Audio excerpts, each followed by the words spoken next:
அன்புக்குரிய இறை மக்களே, உங்கள் அனைவருக்கும் பங்குதந்தையோடு சேர்ந்து இந்த திருநாளின் அன்பான நல்வாழ்த்துதலை தெரிவித்துக் கொள்கிறேன். நான் பெரிய குருமடத்திலே பெங்களூரிலே படிக்கும்போது பங்கு தந்தை புஷ்பராஜ் அடிகளார் எனக்கு 3 ஆண்டுகள் பெரியவராக இருப்பார். அருமையான கால்பந்தாட்ட வீரர். யாரும் மலை மாறி நின்று ஒருத்தர் நவர விட மாட்டார். அப்படியே கிளியராக எல்லாம் தயாரிப்பார். ஷாட் அடித்தாருனாக்கா பாதி கிரவுண்டு தாண்டி தான் பந்து விழுவோம். பக்கத்தில் போகிறதுக்கே பயப்படுவாங்க. ஒரு நல்ல விளையாட்டு வீரர். அவர்கிட்ட நான் சகராஜ், ஜோசப் சகராஜ்னு ஒரு ஃபாதர் நம்ம பாண்டிச்சேரியில் இருக்கிறாரு, இறையூர் இருக்காரு. 2 பேரும் அவர் ரூமுக்கு அடிக்கடி போகிறது. போய் முறுக்கு போண்டா தீனி எல்லாம் வச்சிருப்பாரு. சாப்பிட்டுட்டு அவர் கூட விளையாட போயிட்டு மகிழ்ச்சியான அந்த ஒரு காலத்தை நினைத்து பார்க்கிறோம். கள்ளங்கம்பனில்லாத உள்ளத்தோடு மாசற்ற மனதோடு அந்த குருமடத்தினுடைய வளாகத்திலே வலம் வந்து இன்றைக்கு இருவரும் ஒரே பீடத்தில் முதல் முறையாக திருப்பலி நிறைவேற்றி கொடுத்ததற்காக அன்னை மரியாளுக்கும் இறைவனுக்கும் நன்றி சொல்கிறேன். அதே போலவே நமது மண்ணின் மைந்தர்களாகிய ஜான் பால், ரவி, ஷரண் மற்றும் நம்மோடு இருந்து நான் இங்கே வருவதற்கு அழைப்பையும் அன்பையும் தந்தையிடமிருந்து பெற்று தந்த அன்பு சகோதரர் சூசி அவர்களுக்கும் அருட் சகோதரிகளுக்கும் என் மனமார்ந்த வாழ்த்துக்களை நான் தெரிவித்துக் கொள்கிறேன். ஒரே ஒரு வார்த்தையை பற்றி ஒரு 20 நிமிஷம் பேசணும் அப்படின்னு நான் ஆசைப்படுறேன். சான்று வாழ்வு என்ன வார்த்தை? சான்று வாழ்வு அப்படின்னு ஒரு வார்த்தை இருக்குது. அதாவது விட்னஸிங் லைஃப் என்று அந்த வார்த்தையை ஆங்கிலத்தில் சொல்லுவாங்க. எங்கள் குருமடத்தில் சேலத்தில் குரு மாணவர்களை குருமடத்தில் சேர்த்ததுக்காக முகாம் வச்சிருந்தோம். முகாம் வச்சு முடிஞ்ச பிறகு நேர்முக தேர்வு வைத்தோம். ஒவ்வொரு குரு மாணவரும் குருமடத்தில் இளங்குருமடத்தில் சேர்றதுக்கு முன்னாடி அவங்க அம்மா கூட அவங்க அப்பா கூட வரணும். அவங்க அப்பா அம்மா குடும்பம் சம்பளம் வருமானம் குடும்பத்துடைய பின்புலம் இது எல்லாம் நேர்முக காணல செய்திகளாக சேகரித்துட்டு கடைசியாக பிஷப் வச்சுட்டு டிஸ்கஸ் பண்ணி அவர் முடிவு பண்ணுவார் யாரை சாத்தலாம் வேணாம் அப்படின்னு சொல்லிட்டு. நான் உட்காந்து இன்னொரு ஃபாதரோட உட்காந்து நேர்முக தேர்வு நடத்திட்டு இருந்தோம். அப்போ ஒரு அம்மா பஞ்சு மாதிரி தலை, கொஞ்சம் பரட்ட தலை, சாதாரண ஒரு காட்டன் புடவை, வயசான அம்மா, ஒரு 65-66 வயசு இருக்கும், ஜாக்கெட் கூட போடல, அதே மாதிரி காலில் செருப்பு கூட இல்லை, வெறுங்காலோட ஒரு மஞ்சள் பைய கையில் பிடிச்சிக்கிட்டு அவங்க பையனை கூட்டிகிட்டு வந்திருக்குது. அந்த பையனுடைய மார்க் ஷீட்டை வாங்கி பார்த்தாக்க அருமையான மார்க்கு 1200க்கு 1115 மார்க் அக்கௌண்டன்சி குரூப். அருமையான மார்க்கு, நல்ல தெளிவாக இருக்கான். சாமியார் ஆகணும்னு ஆசைப்படுறான். சாமியார் ஆகணும்னு உற்சாகம் இருக்குது, உத்வேகம் இருக்குது, மனசுக்கு ஒரு வேகம் இருக்குது. எல்லாம் சரி ஓகே சொல்லி எல்லாம் எழுதிட்டு எனக்கு மனசு கேட்காம ஒரு வார்த்தை கேட்டேன். அப்பா இல்லை தானே சாமி அப்படின்னேன். ஆமாம் ஃபாதர், அப்பா சின்ன வயசுல இறந்துட்டாரு அப்படின்னு சொல்லி அந்த பையன் சொன்னான். அந்த அம்மாவை பார்த்து கேட்டேன், அம்மா உங்களுக்கு 65 வயசாயிருச்சு, ஒத்த பையனை வச்சிருக்கிறீங்க, அவன் 1125 மார்க் வாங்கியிருக்கிறான், ஒரு வேலையில் கீழே சேர்ந்து உங்களை காப்பாற்றினா நல்லா இருக்குன்னு நீங்கள் நினைக்க கூடாதா? ஏன் அவனை சேர்த்துறீங்க? ஒத்த பிள்ளைய விட்டுட்டு நீங்கள் என்ன பண்ணுவீங்க அப்படின்னு சொல்லி கேட்டேன். அந்த அம்மா சொன்னாங்க, இயேசு கூட மாதாவுக்கு ஒத்த பிள்ளை தானே சாமி அப்படின்னுச்சு. இயேசு கூட மாதாவுக்கு ஒத்த பிள்ளை தானே சாமி. அவர் பொது வாழ்க்கை போகணும்னு மாதா விட்டு தரலையா? சூசைப்பர் இருந்தாரோ இல்லையோ தெரியாது, மாதா விட்டு தரலையா? அந்த மாதிரி தான் சாமி அப்படின்னு சொல்லும் போது அப்படியே சேர்ல நான் எந்திரிச்சு நின்றுட்டேன். அந்த அம்மாவனுடைய வீரம், அந்த அம்மாவனுடைய விசுவாசம், அந்த அம்மாவனுடைய தீர்க்கமான மனசு, பெத்த புள்ள சாமியாராகணும்னு ஆசைப்படுறான். நாம இன்னும் 20 வருஷம் செத்து சுண்ணாம்பானாலும் பரவாயில்ல, உழைச்சி கூலி வாங்கி கஞ்சி காய்ச்சி குடிச்சாலும் பரவாயில்ல, நம்ம பிள்ளை சாமியார் ஆகட்டும், சாமிக்கு சேவை செய்யட்டுன்னு ஒரு சேவை வருது பாருங்களேன். அதுதான் சான்று வாழ்வு, அதுதான் சான்று வாழ்வு, அதுதான் கடவுளுக்காக வாழ்க்கிற வாழ்க்கை. உலகத்துக்கு நோ சொல்லி இயேசுக்கு எஸ் சொல்ற வாழ்க்கை, அந்த வாழ்க்கை தான். அந்த வாழ்க்கையை தான் சவேரியர் வாழ்ந்தார். லோயோலா இன்னாசியார் அவருடைய தலைவர், பெஸ்ட் ஃப்ரெண்டு, ஒருத்தர் மடியில் ஒருத்தர் தலை வச்சு படுத்து பேசி அரட்டடிச்சிருக்கிற அளவுக்கு ஃப்ரெண்டுங்க. அவங்களுக்கு கூப்பிடுறாரு லோயோலா இன்னாசியார் சவேரியார், பிரான்சிஸ் இந்தியாவுக்கு போகணும், அங்க போக வேண்டிய ஆளு போகல, நீ போறியா சொல்லி கேட்கிறாரு. நம்ம இந்தியா இந்த டீ கடை பக்கத்துல இருக்கு, பக்கத்துல இருக்கிற டீ கடை தூரத்துல இருக்குது, 18,000 மைல் தூரம் 18,000 மைல் தூரம் 6 மாசம் கப்பல்ல பயணம் செய்யணும். திசை தெரியாத நாடு. அவங்க ஸ்பூனு ஃபோர்க்கு வைன் இருக்கிறவங்க, நாம கையில் அள்ளி சாப்பிட்டு இருக்கிறவங்க. என்ன சாப்பிடுவோம் ஏது சாப்பிடுவோம் கூட அவருக்கு தெரியாது. ஒரே வார்த்தை சொன்னார், போகிறேன்னார். போகிறேன்னார். 18,000 கிலோமீட்டர், 6 மாச பயணம், புறப்பட்டார். எவ்வளவு நேரத்தில்? 6 மாசம் கழிச்சா, 1 வருஷம் கழிச்சியா, 32 மணி நேரத்தில் 2.5 நாள்ல கிளம்பி போனார். 2 நாள்ல கிளம்பி போனார். அவர் கிளம்பி போகும்போது குதிரையில போறார். லிஸ்பன்ல தான் துறைமுகம் இருக்குது, போர்ச்சுகல்ல. கப்பல்ல போய் ஏறணும். போகல. அவங்க ஃப்ரெண்ட் அந்த குதிரை ஓட்டி சொல்றான், ஐயா மலை மேல உங்க மாமா வீடு இருக்குது, போய் நம்ம பார்த்துட்டு அப்புறமா போலாம், திரும்பி வந்து எப்ப பார்க்க போறீங்க நீங்க அப்படின்னு சொல்றார். அப்ப சவேரியார் சொல்றாரு, வீணாக நேரத்தை வீணடிக்க வேண்டாம். அவர்களை பார்க்கும்போது மனம் ஒருவேளை மாறினாலும் மாறும். நாம் இயேசு மீது கண்களை பதிய வைப்போம், அவரை நோக்கியே போவோம். எவ்வளவு அருமையான வார்த்தை பாருங்க. இயேசுவின் மீது கண்களை பதிய வைப்போம், அவரை நோக்கி போவோம். வேற எதுவும் நம்ம டிஸ்ட்ராக்ட் பண்ணக்கூடாது. No distraction, no more distraction. அதான் சொல்லிட்டு போனார். 6 மாத காலம் அற்புதமான பயணம். 6 மாதத்துல அந்த கப்பல்ல சில சமயத்தில் மூட்டை தூக்கியா இருந்தார். தொழுநோய் வந்த பிளேக் என்ற நோய் வந்துச்சு. வாரி வலிச்சு தொடச்சி எல்லாருக்கும் சுத்தம் பண்ணாரு. சில சமயத்தில் மாலுமி தூங்கிடுவான், அவனுக்கு பதில் அவரே கப்பலை ஓட்டுவார். அவ்வளவு சேவை செஞ்ச ஒரு நல்ல மனிதர். எதுக்காக? பாரிஸ் பல்கலைக்கழகத்தில் டாக்டர் பட்டம் பெற்று PhD முடிச்சுட்டு, கருப்பு கோட்டு, கருப்பு சூட்டு, பூட்ஸ், கையில கிளவுஸ் போட்டுக்கிட்டு அப்படியே டக்கு டக்கு டக்கு டக்கு நடந்து போற ஒரு மாவீரன். மாவீரன். மாசம் 10 லட்சம் ரூபாய் சம்பாதிக்கக்கூடிய திறமை படைத்த திறமைசாலி, தத்துவ ஞானி, உலகம் போன்ற ஒரு உன்னத மனிதர். அது எல்லாத்தையும் வேணான்னு சொல்லிட்டு இங்க வந்து பிளேக் நோயில வாந்தி பேதியானவங்களுக்கு கழுவி தொடச்சிட்டு இருக்கிறார். சான்று வாழ்வு. இயேசுவுக்காக வாழ வேண்டும் என்று வாழ்கிற வாழ்வு. இயேசுவுக்காக வாழ வேண்டும் என்று வாழ்கிற வாழ்வு. இங்க வந்தப்ப கோவாவில் இறங்கினார், கன்னியாகுமரி வந்தார், தூத்துக்குடி எல்லாம் முத்துக்குளித்துறையில போனார், அப்புறம் சீனா போனார், சன்யாசி என்ற தீவுக்கு போனார், ஜப்பானுக்கு போனார், ஜப்பான்ல சன்யாசி என்ற தீவுல இறந்து போனார். என்ன மொழி தெரியும்? என்ன மொழி தெரியும்? ஒண்ணும் தெரியாது, ஒண்ணும் தெரியாது. அந்தந்த நாட்டுக்கு அந்தந்த இடத்துக்கு தந்தாப்புல எவ்வளவு கத்துக்க முடியுமோ அவ்வளவு கத்துக்கிட்டு இருப்பார். நாளெல்லாம் நடந்து நடந்து நடந்து நடந்து கால்கள் எல்லாம் வீங்கி போய் ரத்தம் கட்டி கொண்டு போயிருக்கும்.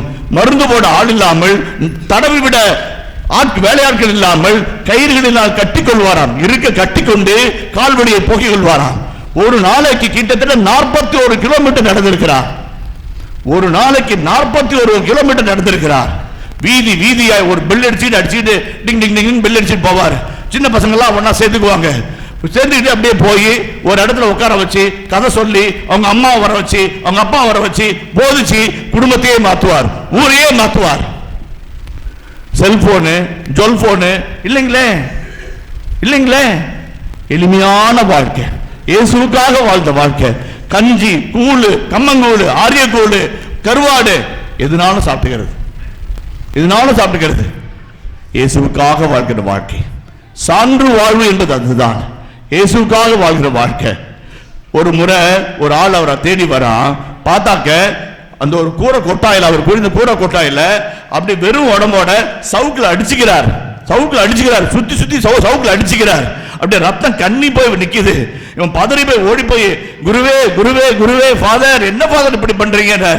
இல்ல, நான் 10 நாட்களாக இந்த ஊரில் போதகம் செய்கிறேன். ஒரு குடிகாரன் மனமாற மறுக்கிறான், அவனுக்காக நான் என்னையே தண்டித்துக் கொள்கிறேன், என்னையே நான் இந்த மார்டிபிகேஷனுக்கு உருவாக்குகிறேன். என்னுடைய வழிகள் வழியாக ஆண்டவனை தொடட்டும் என்றார். தேவைங்களா? தேவைங்களா?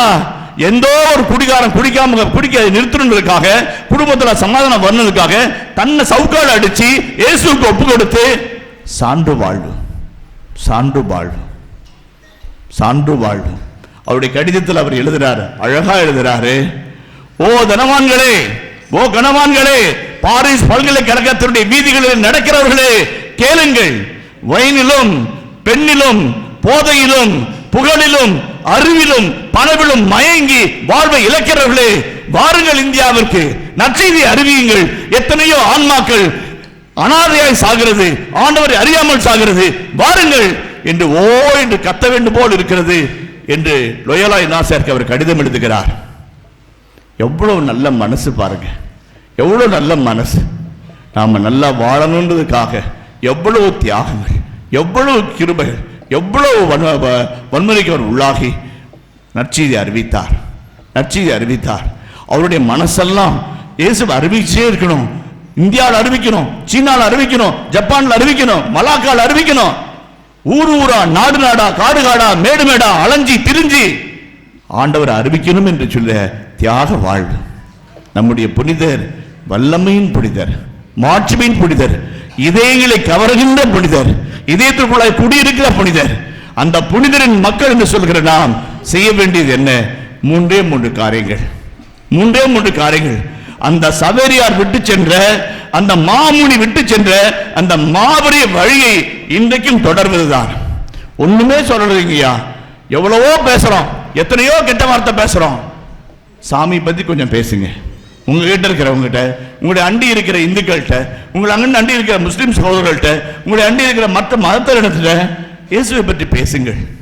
இயேசு நல்லவர், இயேசுவா மாறுங்க, கிறிஸ்துவா மாறுங்கன்னு சொல்லணும் அவசியமே தேவையில்லை. இயேசு உங்களுக்கு என்ன செய்தார் என்பதை சொல்லுங்கள், என்ன செய்தார் என்று சொல்லுங்கள். உங்களுக்கு செஞ்ச நன்மையை சொல்லுங்க, வாயார சொல்லுங்க, ஒரு நிமிடம் எடுத்து சொல்லுங்கள், போதும். இரண்டாவது, இயேசுவை போல வாழுங்கள். சவேரியார் வாழ்ந்தது போல இயேசுவாக வாழுங்கள். இயேசுவாக வாழ்வது என்பது என்ன? புதுமை செய்வதா, அப்பங்களை பழுக செய்வதா, காற்றை அடக்குவதா? அல்ல, அல்ல.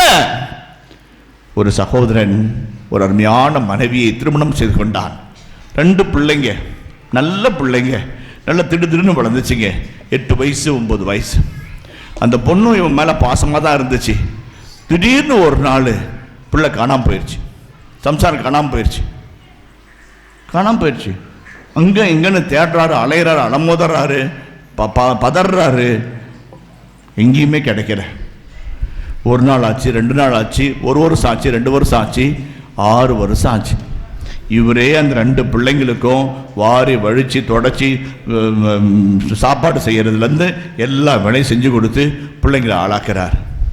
6 வருஷம் கழித்து ஒரு நாள் காலையில் இவர் தோசை சுட்டுக்கிட்டு இருக்கிறார். பிள்ளைங்களுக்கு ஸ்கூலுக்கு அனுப்புறதுக்கு காலிங் பெல் அடிக்குது. யாரா அதுன்னு சொல்லிட்டு தோசை கரண்டியோட போய் கதவை திறக்கிறார். பார்த்தா இவங்க சம்சாரம் வெளியே நிற்கிது.